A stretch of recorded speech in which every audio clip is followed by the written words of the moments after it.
বুঝতে চাইবে না, শিখতে চাইবে না, কোরআনের আলোচনা শুনতে চাইবে না, কোরআনের পার্টি, কোরআনের রাজনীতি যাদের ভালো লাগবে না, কিয়ামতের কঠিন মুসিবতের দিনে আল্লাহ পাক তাদেরকে ভুলে যাবেন। আল্লাহু আকবার, আল্লাহু আকবার। ভাইরা আমার, তাহলে আমরা এতগুলো আয়াত থেকে জানতে পারলাম, ওয়ামান আ'রাদা আন যিকরি ফাইন্না লাহু মাঈশাতান দানকা। যারা কোরআন থেকে বিমুখ হয়ে যাবে, কোরআন থেকে দূরে সরে যাবে, কোরআন পড়বে না, বুঝবে না, তাফসীর মাহফিল শুনতে চাইবে না, কোরআনের পার্টি, কোরআনের সমাজ গঠনের জন্য রাজনীতি যাদের ভালো লাগে না, কোরআন থেকে যারা বিমুখ হয়ে যায়, আ'রাদা আন যিকরি ফাইন্না লাহু মাঈশাতান দানকা, তাদের এক নাম্বার শাস্তি হলো দুনিয়ার জীবনটা তাদের জন্য হবে সংকীর্ণ, বরকত শূন্য, রহমত শূন্য। তাদের উপর আল্লাহর কোনো রহমত থাকবে না, আল্লাহর কোনো বরকত কাজ করবে না। আর দুই নাম্বার হলো নাহশুরুহু ইয়াউমাল কিয়ামাতি আমা, কিয়ামতের দিন আল্লাহ পাক তাদেরকে উঠাবেন অন্ধ করে। এই অন্ধরা আল্লাহকে প্রশ্ন করবে, আল্লাহ লিমা হাসারতানি ইয়াউমাল কিয়ামাতি আমা ওয়া ক্বাদ কুনতু বাসীরা। আল্লাহ, কিয়ামতের দিন আজকে আপনি আমাদের কেন অন্ধ করে উঠালেন, অথচ দুনিয়ার জীবনে আমরা ছিলাম চক্ষুষ্মান। আল্লাহ পাক জবাব দেবে, ক্বালা কাযালিকা তাতকা আয়াতুনা ফানাসিতাহা ওয়া কাযালিকাল ইয়াউমা তুনসা। ও আমার গোলামেরা, দুনিয়ার জীবনে তোমরা আমার কোরআন পড়ো নাই, কোরআন বোঝো নাই, কোরআনের আলোচনা শোনো নাই, কোরআনের পার্টি রাজনীতি করতে তোমাদের ভালো লাগতো না, তোমাদের কলিজা ফেসকা জ্বলে যেত। তোমরা যেভাবে করে দুনিয়ার জীবনে কোরআন থেকে দূরে সরে গিয়েছিলা, আজকে আমি আল্লাহ পাক পরকালে তোমাদের কাছ থেকে মুখ ফিরিয়ে নিলাম। আল্লাহু আকবার। যারা কোরআন থেকে দূরে সরে যাবে, কোরআন থেকে বিমুখ হয়ে যাবে, তাদের এই শাস্তি। তাহলে আজকে থেকে আমাদের সিদ্ধান্ত নেওয়া লাগবে, আজকে থেকে এই সিদ্ধান্ত নেওয়া লাগবে, আমাদের কোরআন পড়তে হবে, বুঝতে হবে, শিখতে হবে, জানতে হবে। কোরআনের রঙে আমাদের জীবনকে রাঙে, কোরআনের সমাজ, কোরআনের রাজ কায়েমের জন্য রাজপথে সক্রিয় ভূমিকা পালন করতে হবে, ঠিক কিনা? আগামী থেকে কোরআন পড়তে, বুঝতে, শিখতে পারার পাশাপাশি কোরআনের সমাজ গঠনের জন্য, কোরআনের আইন কায়েমের জন্য, কোরআনের জন্য রাজপথে বুকের তাজা রক্ত ঢেলে দিতে রাজি আছেন যারা যারা, দুই হাত টান টান করে আল্লাহকে দেখিয়ে দিন তারা তারা।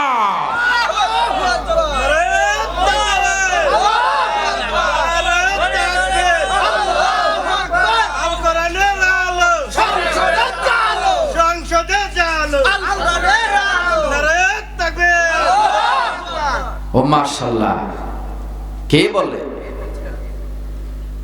দেখি? কাকফো, উত্তরপাড়ার মানুষ কম হলে হবে কি, যারা বসে আছে তারা ইবানের বলে বলিয়া। আল্লাহ, তোমার যেই সমস্ত কোরআন প্রেমিক বান্দারা আল্লাহ গভীর রাত হয়ে গেছে, তোমার নগণ্য গোলামের দিকে তাকিয়ে কোরআনের আকর্ষণে, কোরআনের মহব্বতে চাতক পাখির মতো আমার দিকে তাকিয়ে সুন্দর পরিবেশ উপহার দিয়ে কোরআন থেকে তাফসীর শুনছেন, বয়ান শুনছেন। আল্লাহ পাক মরণ পর্যন্ত এই কাকফাবাসীকে কোরআনের সাথে টিকে থাকবার তৌফিক এনায়েত করে দাও, আমিন। ভাইরা আমার, এই কোরআন এমন একটি কোরআন, এই কোরআন কারিমের সাথে সম্পর্ক পয়দা করলে যিনি সম্মানী করবেন তিনি কে? আল্লাহ সুবহানাহু ওয়া তাআলা। তাহলে এই আয়াতগুলো থেকে তাফসীর শোনার পর আপনাদের কাছে কি মনে হয়? আমাদের কোরআন পড়া, কোরআন বুঝতে পারা, কোরআনের তল করা, কোরআনের সাথে সম্পর্ক পয়দা করার দরকার আছে না নাই? আছে আছে আছে। এই কোরআন যারা পড়ে, এই কোরআন যারা বুঝতে শিখে, আমরা তো মনে করেছি কোরআন একটা তাবিজের কিতাব, আমরা মনে করেছি কোরআন শুধু ঝাড়ফুঁকের কিতাব। অনেক মুসলমান মনে করে এই কোরআন হলো নিতান্তই ধর্মীয় কিতাব, আছে না নাই? হিন্দুরাও তাদের গীতা পড়তে পারে না, ত্রিপিটক রামায়ণ পড়তে পারে না, ধর্মীয় শাস্ত্র, ধর্মীয় গ্রন্থ সবাই পড়তে জানে না। মুসলমানেরাও ধর্মীয় গ্রন্থ সবাই পড়তে পারে না। খারাপ পেলাম? এবার কষ্ট পেলেন ভাই? এই কোরআন যারা পড়তে চায়, কোরআন যারা বুঝতে চায়, কোরআনের রঙে যারা নিজেকে রাঙাতে চায়, কোরআনের সমাজ গঠনের সঙ্গে যারা টিকে থাকতে চায়, তাদের সম্মান মর্যাদা কত বেশি দেখুন। আল্লাহ পাক বলেন, যারা কোরআন শিখে, কোরআন বুঝতে চেষ্টা করে, কোরআনের সাথে সম্পর্ক পয়দা করে, তাদের সম্মান মর্যাদা আল্লাহ পাক কত বেশি দিয়েছেন দেখুন। আল্লাহ পাক বলেন, কুল হাল ইয়াস্তাবিল্লাযীনা ইয়া'লামুনা ওয়াল্লাযীনা লা ইয়া'লামুন। আল্লাহ পাক বলেন, হে নবী, तमाम পৃথিবীর সমস্ত মানুষকে বলে দাও, কুল হাল ইয়াস্তাবিল্লাযীনা ইয়া'লামুনা ওয়াল্লাযীনা লা ইয়া'লামুন। যারা কোরআন জানে, কোরআন বুঝতে পারে, কোরআন পড়তে পারে, যারা কোরআনের পাঠই করে, কোরআনের জ্ঞানের যারা জ্ঞানী, কোরআনের ইলম যারা অর্জন করে, এক কথায় যাদের কাছে ওহীর জ্ঞান আছে, কোরআন যারা জানে আর কোরআন যারা জানে না, কোরআনের সাথে যাদের সম্পর্ক আছে আর কোরআনের সাথে যাদের সম্পর্ক নাই, এই দুই দল কখনো আমি আল্লাহর কাছে সমান হতে পারে না। সুবহানাল্লাহ। এই দুই শ্রেণীর মানুষ, যারা কোরআনের সাথে যাদের সম্পর্ক আছে আর কোরআনের সাথে তাদের সম্পর্ক নাই, আল্লাহ পাক বলেন এই দুই ব্যক্তি, এই দুই দল, এই দুই শ্রেণীর সম্মান মর্যাদার দিক থেকে কখনো সমান হতে পারে? বুঝতেছেন ভাইরা আমার? যদিও বলেন যে হুজুর বুঝতেছি, তারপর বলবো আপনি পরিপূর্ণ বুঝেন নাই। একটা ব্যাখ্যার দাবি রাখে, যারা কোরআন পড়তে পারে, কোরআন যারা জানে, কোরআনের সাথে যারা সম্পর্ক পয়দা করে আর যারা সম্পর্ক পয়দা করে না, যারা কোরআন জানে, কোরআন জানে না, তাদের উভয়ের সম্মান সমান হতে পারে? এর দৃষ্টান্ত দেখুন। ৫৬,০০০ বর্গ মাইল, ৯০% মুসলমানের দেশে যিনি ৫০টি বছর ধরে কোরআনের খেদমত করেছেন, যাকে তাফসীর সম্রাট বলা হয়, যাকে তাফসীর গুরু বলা হয়, তার নাম কি? আল্লামা দেলোয়ার হোসেন সাইদি। বলুন রাহিমাহুল্লাহ। আল্লামা সাইদি হুজুর কোরআন যে পড়তে যারা পারে, কোরআনের সাথে যারা সম্পর্ক পয়দা করে আর কোরআনের সাথে যাদের সম্পর্ক থাকে না, এই দুই দল যে সমান হতে পারে না, আমি দৃষ্টান্ত দিতে গিয়ে সাইদি হুজুরের নাম নিয়ে আসলাম। ৫০টি বছর ধরে যিনি কোরআনের তাফসীর করেছেন, কোরআনের রাজ কায়েমের জন্য যিনি সচেষ্ট ভূমিকা পালন করেছেন, যার কণ্ঠ আজ আমাদের হৃদয়ের মাঝে বাজে, আজও আমাদের হৃদয়ের মাঝে বাজে, সে আল্লামা দেলোয়ার হোসেন সাইদি হুজুরকে গণখুনি শেখ হাসিনা ধর্ষণের মামলা দিয়েছিল, চুরির মামলা দিয়েছিল, খুনের মামলা দিয়েছিল, যুদ্ধাপরাধীর মামলা দিয়ে এক যুগেরও বেশি সময় ধরে হুজুরকে ফাঁসির সেল, কন্ডেম সেলে আটকিয়ে রেখেছিল, ঠিক কিনা? ফাইনালি হুজুরকে যখন 12 বছরের বেশি সময় ধরে হুজুরের জনপ্রিয়তা যখন কমানো সম্ভব হচ্ছিল না, ঠিক সেই সময় যখন গণখনি হাসিনা 12 বছর ধরে হুজুরকে জেলখানায় আটকে রেখেছিল, কিসের মামলা দিয়ে? ধর্ষণের মামলা, যুদ্ধাপরাধের মামলা, ইপিজিআর মামলা, যুদ্ধাপরাধের মামলা দিয়ে, এত বাজে বাজে অপবাদ দিয়ে হুজুরকে যখন 12 বছর ধরে জেলখানায় আটকে রেখেছিল, এমনকি ফাইনালি এরপরও যখন জনপ্রিয়তা কমানো যাচ্ছিল না, হুজুরকে ইনজেকশন পুশ করে পৃথিবীর জমিন থেকে বিদায় করে দিয়েছে। এই কথা কেন নিয়ে আসলাম? এই যে হুজুরের নামে খুনের মামলা, ধর্ষণের মামলা, যুদ্ধ অপরাধীর মামলা দিয়ে পৃথিবীর জমিন থেকে হুজুরকে বিদায় করে দিলেন, এরপরও কি হুজুর বিদায় নিয়ে অন্ধকার কবরে চলে গেছেন ও নাটোরবাসী, তারপরও কি বাংলাদেশের মানুষের কাছে হুজুরের সম্মান বেড়ে গিয়েছিল না কমে গিয়েছিল? সবাই বলে কিসের সম্মান?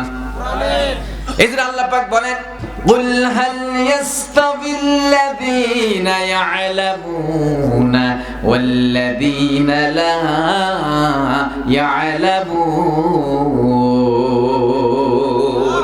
আল্লাহ পাক বলে, ও নবী আপনি तमाम পৃথিবীর মানুষদেরকে বলে দেন, যারা কোরআন পড়তে পারে আর যারা কোরআন পড়তে পারে না, যারা কোরআন বুঝতে পারে আর যারা বুঝতে পারে না, যারা কোরআনের জ্ঞানী জ্ঞানী আর যারা কোরআনের জ্ঞানী জ্ঞানী নয়, সম্মানের দিক থেকে এই দুই শ্রেণীর মানুষ কখনোই আমার কাছ থেকে সমান হতে পারে না। সুবহানাল্লাহ। তাহলে যারা কোরআন জানে, কোরআনের সাথে যাদের সম্পর্ক আছে, যারা কোরআনের সাথে সম্পর্ক পয়দা করে চলে, যিনি তাদেরকে সম্মানিত করেছেন তিনি কে? চিৎকার মেরে বলুন তিনি কে? শুধু তাই না, আল্লাহ পাক বলেন কোরআন যারা জানে তাদেরকে বলা হয় আলেম। কি বলা হয়? কষ্ট পাচ্ছেন নাকি ভাই? কোরআন যারা জানে তাদেরকে কি বলা হয়? আল্লাহ পাক বলেন ইন্নামা ইয়াখশাল্লাহু মিন ইবাদিহিল উলামা। আল্লাহু আকবার। আল্লাহ পাক বলেন নিশ্চয় ইয়াখশাল্লাহু মিন ইবাদিহিল উলামা। আকাশের নিচে জমিনের উপরে যত প্রাণী আছে, জিন জাতি, মানব জাতি, কীট পতঙ্গ, যা খালি চোখে দেখা যায়, যা খালি চোখে দেখা যায় না, যত প্রাণী আছে সব প্রাণীর মধ্যে আমি আল্লাহকে যিনি সবচেয়ে বেশি যারা ভয় করে, যারা তারা হলো কোরআনের জ্ঞানে জ্ঞানী যারা, অর্থাৎ আলেম হলেন যারা। সুবহানাল্লাহ পড়বেন না? আলেম হওয়ার জন্য আমার মতো দাড়ি রাখা, আমার মতো লম্বা টুপি দেওয়ার দরকার নাই। কোরআন পড়তে পারেন, কোরআন বুঝতে পারেন, কোরআনের পার্টি করেন, কোরআনের দল করেন, কোরআন অনুযায়ী নিজের জীবনকে সাজিয়েছেন, আপনি আলেম। আপনার কলিজার মধ্যে সবচেয়ে যার ভয় আছে, চিৎকার মেরে বলুন তিনি কে? আল্লাহ পাক এরপরে বলেন দেখো, কোরআন দিয়ে যারা নিজেকে রাঙিয়েছে, কোরআনের জ্ঞানে যারা জ্ঞানী হয়েছে, কোরআনের সাথে যারা সম্পর্ক পয়দা করেছে, তাদের সম্মান দেখো কত বেশি, মর্যাদা বেশি। দেখো এই পৃথিবীতে তোমাদের কাছে এমপির সম্মান হতে পারে বেশি, তোমরা এই পৃথিবীতে একজন মেম্বারকে সম্মান দিতে পারো বেশি, এই পৃথিবীতে তোমরা একজন চেয়ারম্যান তোমাদের কাছে হতে পারে সম্মানী, একজন ইঞ্জিনিয়ার তোমাদের কাছে হতে পারে সম্মানী, জজ ব্যারিস্টার উকিল তোমাদের কাছে হতে পারে সম্মানী, রাষ্ট্রপতি প্রধানমন্ত্রী তোমাদের কাছে হতে পারে সম্মানী। কিন্তু আল্লাহ পাক বলে আমার গোলামেরা দেখো আমার কাছে সম্মানী কারা। আল্লাহ পাক বলেন ইন্না আকরামাকুম ইনদাল্লাহি আতকাকুম। এমপি, মন্ত্রী, প্রধানমন্ত্রী, রাষ্ট্রপতি, জজ, ব্যারিস্টার, উকিল, ইঞ্জিনিয়ার, সব শ্রেণী পেশার মানুষের চাইতে এই মানুষগুলোর পৃথিবীর জীবনে সম্মান হতে পারে বেশি, কিন্তু আমার কাছে সবচেয়ে সম্মানী হলো তারা। আল্লাহ পাক বলেন আমি যাদেরকে সম্মানী মনে করি, যাদেরকে সম্মানিত করেছি, ইন্না আকরামাকুম ইনদাল্লাহি আতকাকুম, যারা কোরআনের জ্ঞানে জ্ঞানী এবং যারা আমাকে ভয় করে চলে বেশি, এই পৃথিবীতে আমি আল্লাহর কাছে তাদের সম্মান হলো সবচেয়ে বেশি। সুবহানাল্লাহ। চিৎকার মেরে বলুন সুবহানাল্লাহ। এতক্ষণ থেকে শুনালাম আল্লাহ পাক এই কোরআনের জ্ঞানে জ্ঞানীদেরকে সম্মান দিয়েছেন, কি মর্যাদা দিয়েছেন। এতক্ষণ থেকে আল্লাহর বক্তব্য শোনালাম, কার বক্তব্য শোনালাম? এখন আমি আপনাদেরকে শোনাবো কোরআনের জ্ঞানে জ্ঞানী যারা, কোরআনের রঙে যারা নিজেকে রাঙায়, কোরআন দিয়ে যারা নিজেকে সাজায়, এদের সম্মান মর্যাদা বিশ্ব নেতা মুহাম্মদ সাল্লাল্লাহু আলাইহি ওয়াসাল্লাম দিয়েছেন কত বেশি। শুনতে রাজি আছেন ভাই? আকাশের নিচে জমিনের উপরে আল্লাহর পরে যার সবচেয়ে পাওয়ার বেশি, আল্লাহর পরে যার সবচেয়ে সম্মান বেশি, আল্লাহর পরে যিনি মর্যাদার আসনে সমাসীন, চিৎকার মেরে বলুন তিনি কে? মুহাম্মদ রাসূলুল্লাহ সাল্লাল্লাহু আলাইহি ওয়াসাল্লাম। নবীজি বলেন, বিশ্বনেতা মুহাম্মদ সাল্লাল্লাহু আলাইহি ওয়াসাল্লাম বলেছেন, মান সালাকা তরিকান ইয়াবতাগি ফীহি ইলমান সালাকাল্লাহু তরিকান ইলাল জান্নাহ।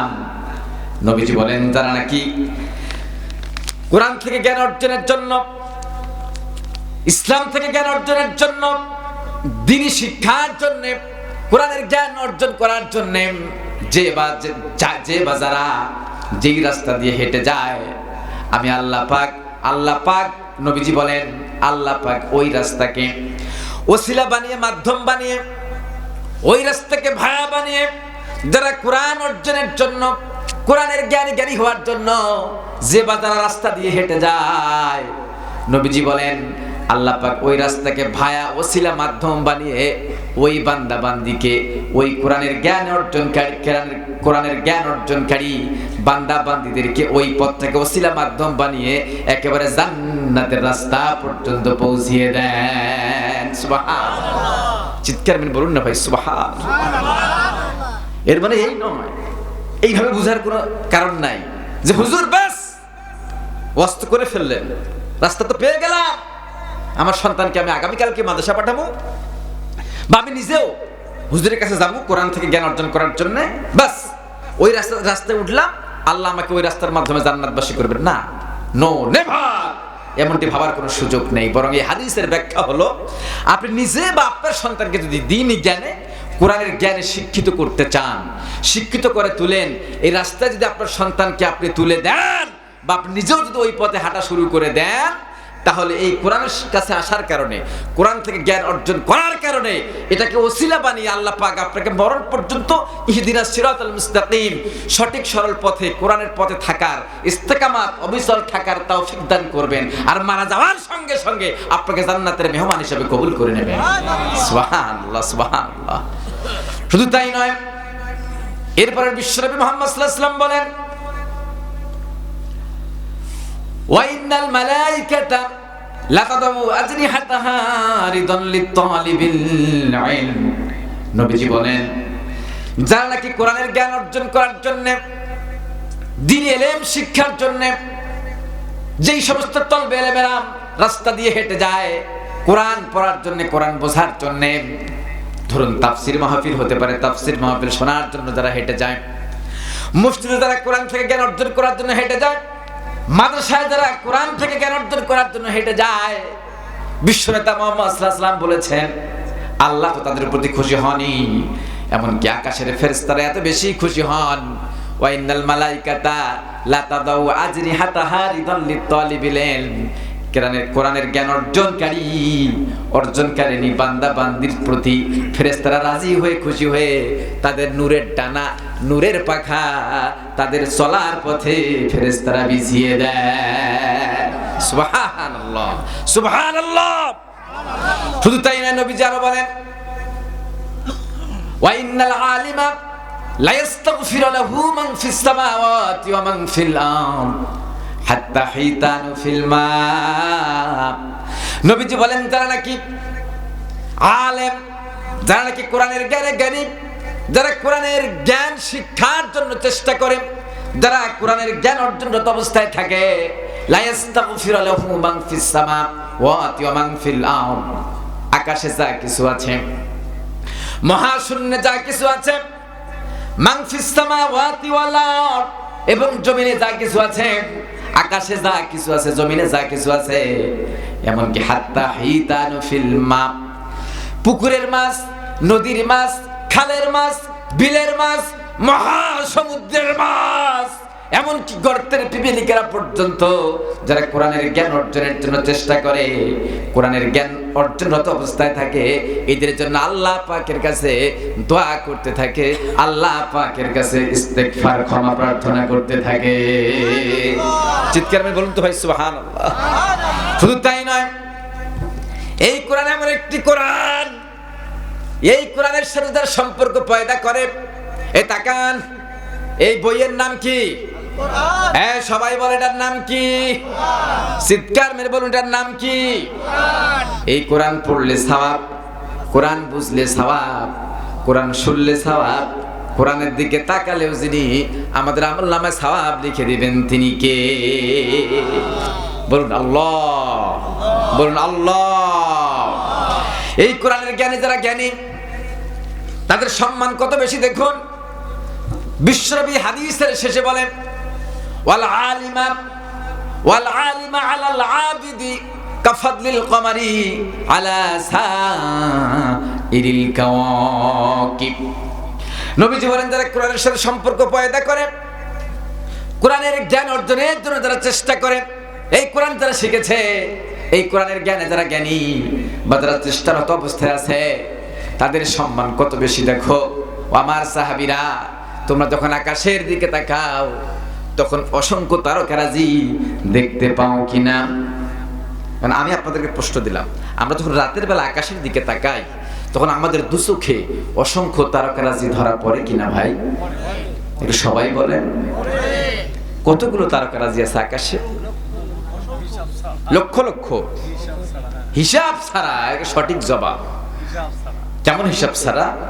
আজকের যুগের যারা বিজ্ঞানী, মহাকাশ নিয়ে যারা গবেষণা করছে, থিসিস করে, বিজ্ঞানীরা তথ্য দিয়েছে এই মর্মে যে আচ্ছা আকাশের তারকা কতগুলো, এর একটা অবশ্যই একটা লিমিটেশন থাকবে, একটা সংখ্যা থাকবে। 1 কোটি, 2 কোটি, 1 বিলিয়ন, বিলিয়ন, ট্রিলিয়ন, হেক্ট্রিলিয়ন, একটা সংখ্যা থাকবে। তো বিজ্ঞানীরা অবাক হয়ে গিয়েছেন, তারা গবেষণা করে দেখেছেন যে কেউ যদি আকাশে তারকা কতগুলো এর দৃষ্টান্ত দিতে গিয়ে তারা বলেছেন যে কেউ যদি সমুদ্রের বেলাভূমিতে দাঁড়িয়ে, ধরুন সমুদ্রের পাহাড়ে ধারে দাঁড়িয়ে কেউ যদি বালু কোনাগুলো একটা একটা করে গুনা শুরু করে পৃথিবীর উন্নত মানের যন্ত্র দিয়ে, তাহলে বিজ্ঞানীরা বলেছেন যে গুনতে গুনতে বালু কোনাগুলো এক সময় গুনে গুনে তারা শেষ করতে পারবে, সক্ষম হলেও হতে পারে।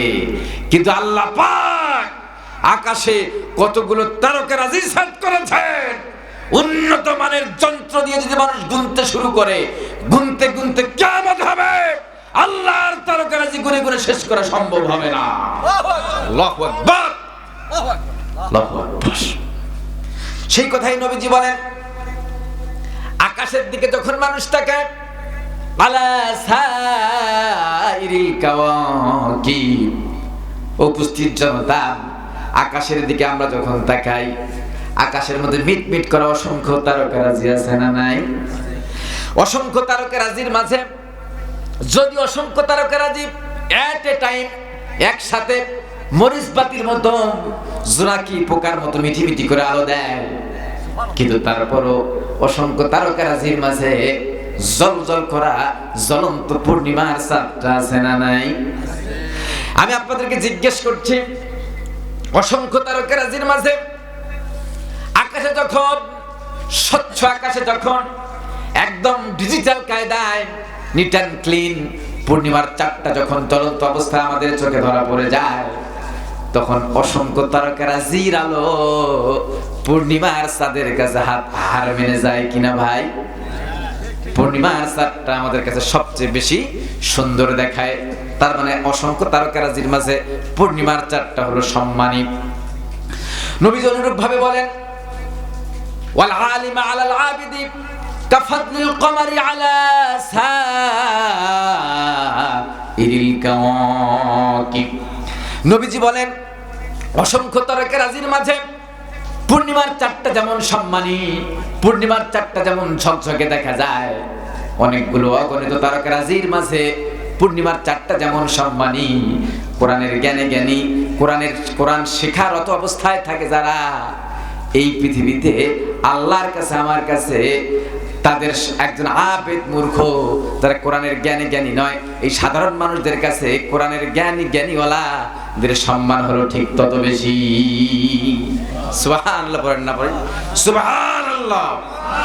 এখন আপনারা বলতে পারেন, হুজুর, ও হুজুর নীলফামারী থেকে এসেছেন, হুজুর জীবনে বহুবার শুনলাম কোন হুজুর নামাজের বয়ান করেছেন, কোন হুজুর হজের বয়ান করেছেন, কোন হুজুর জিহাদের বয়ান করেছেন, কোন হুজুর স্বামী স্ত্রীর হকের ব্যাপারে ওয়াজ করেছেন, কোন হুজুর এতিমদের ব্যাপারে ওয়াজ করেছেন, কোন হুজুর দান সদকার ব্যাপারে ওয়াজ করেছেন, কত হুজুর কত টপিকস, কত বিষয় নিয়ে ওয়াজ করে হুজুর। ওই টপিকস বিষয়গুলো সম্পর্কে ওয়াজ শুনেছি। নামাজ না পড়লে নামাজ নতুন করে পড়তাম, এ আর কি ব্যাপার। হুজুর টাকা আছে, হজ করতে যাই নাই, ওয়াজ শুনে হজ করতে যেতে পারতাম। হুজুর অনেক বয়ান শুনেছি, দান সদকার ফজিলত সম্পর্কে বয়ান শুনেছি, আগে দান করতাম না, হুজুরের ওয়াজ শোনার পরে দান শুরু করেছি। কিন্তু হুজুর আপনি আজ কেমন একটি টপিকস, এমন একটি বিষয় সম্পর্কে আলোচনা করেছেন, ওয়াজ করেছেন, হুজুর আমরা চাইলেও তো এর উপর আমল করতে পারছি না। আমাদের কপাল এত খারাপ, আমাদের কিসমত এত খারাপ। হুজুর আমাদেরকে যদি কোরআন আমাদের পেটের মধ্যে যদি বোম সেট করে দেওয়া হয়, টাইমিং বম যদি সেট করে দেওয়া হয়, আর যদি বলা হয় ওই বেটা সূরা ফাতিহা শুদ্ধ করে পড়, নইলে রিমোট সামমু ব্লাস্ট করে তোকে ধ্বংস করবো, ম্যাসাকার করে দেবো, মেরে ফেলবো। হুজুর আমাদের এই কথা বলা ছাড়া কোনো উপায় নাই, যে প্রয়োজন পড়লে মারা যামু, তারপর পুরো সূরা ফাতিহা শুদ্ধ করে পড়া দূরের কথা, একটা আয়াতও শুদ্ধ করে পড়তে পাবো না। ঠিক কিনা ভাই? শতকরা 95টা মানুষ, কত কিসমত আমাদের খারাপ, কত কপাল খারাপ, শুদ্ধ করে কোরআন পড়তে পারি না। একটা কথা বলেন না কেন? আমি কি ভুল কইলাম? এটি বাস্তবতা কিনা? শুদ্ধ করে কোরআন পড়তে পারি না। কোরআন পড়তে পারবো কেমনে? আমরা তো কোরআনকে মনে করেছি তাবিজের কিতাব, কোরআনকে মনে করে নিয়েছি ঝাড়ফুঁকের কিতাব, আমরা তো মনে করেছি এটি একটি ধর্মীয় কিতাব। সমাজের মানুষ মনে করে নিয়েছে এই কোরআনটা বুঝে আল্লাহ পাক নাজিল করেছেন, এই কোরআন দিয়ে ইমাম সাহেব সুমধুর কণ্ঠে তেলাওয়াত করবে, ইমামের পিছনে ইক্তেদা করবো, আর বাবা মারা গেলে, মা মারা গেলে মাদ্রাসার ছাত্রদেরকে দাওয়াত দিব, তারা আমাদের বাড়িতে বসে, বাবা যেই ঘরে ছিল, মা যেই ঘরে ছিল, ওই ঘরে বসে কোরআন খতম দিবে, কোরআনের হক বুঝি আদায় হয়ে যাবে। এই ধারণার মানুষ সমাজে কম না বেশি? চিৎকার মানে বলুন না ভাই, কম না বেশি? বেশি। এই কোরআন আমরা মনে করছি একটি তাবিজের কিতাব, ঝাড়ফুঁকের কিতাব। এই কোরআন ঝাড়ফুঁক, তাবিজ, জিনভূত তাড়ানোর কিতাব, ধর্মীয় কিতাব, খতম করা যায়, এগুলো মনে করতে করতে মনে করে আমরা নাক ডেকে ঘুমাই। আর বাতিল শক্তিরা তাম পৃথিবীতে মুসলমানদের বিরুদ্ধে ষড়যন্ত্রে লিপ্ত হয়ে গেছে, ঠিক কিনা? এই বিশ্বাস করে আমরা ছিলাম বীরের জাতি। কিসের জাতি? এট ফার্স্ট এই পৃথিবীকে শাসন করেছিল মুসলমানেরা। এই ভারত উপমহাদেশ 200 বছর শাসন করেছে কারা? মুসলমানেরা। কাফের মুশরিকরা, বাতিল শক্তিরা আমাদেরকে মারা তো দূরের কথা, আমাদের দিকে চোখ তুলে তাকানোর সাহস পেত না, সাহস পেত না। কিন্তু আজকে Somalia, Nigeria, Palestine, Hungary, Afghan, Iran, Kashmir, মুসলমানদেরকে কুত্তা শিয়ালের মতো মারা হচ্ছে, ঠিক কিনা? আমরা আমাদের কপালকে পুড়িয়ে ফেলেছি। ঠিক সেই দিন থেকে তাম পৃথিবীর মুসলমানেরা কোরআন থেকে মুখ ফিরিয়ে নিয়েছে, ঠিক সেই দিন থেকে, ঠিক কিনা? কোরআন তাবিজের কিতাব নয়, গতানুগতিক ধর্মের কিতাব নয়, বরং কোরআন কি? শুনতে রাজি আছেন ভাই? কোরআন কি আল্লাহ পাক বলেন, হে নবী, এই কোরআনকে তো মানুষেরা তাবিজের কিতাব মনে করে। মূর্খ মুসলমানেরা বোকার স্বর্গে বাস করে, তারা এই কোরআন খতম করতে ব্যস্ত। তারা এই কোরআন নিয়ে হাত রাবিতে বাঁধতে হবে না, বুকে বাঁধতে হবে, রফিলেদেন করতে হবে কি হবে না, এই সমস্ত ছোটখাটো মাসাইল নিয়ে মুসলমানেরা ব্যস্ত। তাম পৃথিবীতে বাতিল শক্তিরা সংসদ ভবনে ইসলামের বিরুদ্ধে আইন পাশ করতে ব্যস্ত। হে নবী, মানুষেরা তো নির্বোধ, মুসলমানেরা এই কোরআনকে নিতান্তই ধর্মীয় কিতাব বলে মনে করে নিয়েছে, তাবিজের কিতাব মনে করে নিয়েছে। কিন্তু তাম পৃথিবীর মানুষদেরকে জানিয়ে দেন এই কোরআনকে আমি কেন নাজিল করেছি। আল্লাহ পাক বলেন আলিফ লাম রা কিতাবুন আনজালনাহু ইলাইকা লিতুখরিজান নাসা মিনাজ যুলুমাতি ইলান নূর। আল্লাহ পাক বলেন, হে নবী, তাম পৃথিবীর মানুষদেরকে বলে দেন, কিতাবুন আনজালনাহু ইলাইকা, হে নবী, আপনার প্রতি আমি একটি কিতাবকে নাজিল করেছি, ওহী করেছি। এই কিতাবটা আপনার প্রতি নাজিল করলাম, ওহী করলাম, পৃথিবীতে পাঠালাম এই জন্য, যাতে করে লিতুখরিজান নাসা মিনাজ যুলুমাতি ইলান নূর, আপনি সমাজের, দেশের, পৃথিবীর জমাট বাঁধা অন্ধকারাচ্ছন্ন মানুষগুলোকে কোরআন দিয়ে টেনে টেনে বের করে ইলান নূর, আলোর পথে নিয়ে যেতে পারেন, জান্নাতের রাস্তায় নিয়ে যেতে পারেন। সুবহানাল্লাহ। কিসের রাস্তায় ভাই? মনোযোগ দিলে পিছনে বেরে, কিসের রাস্তায় ভাই? জান্নাত।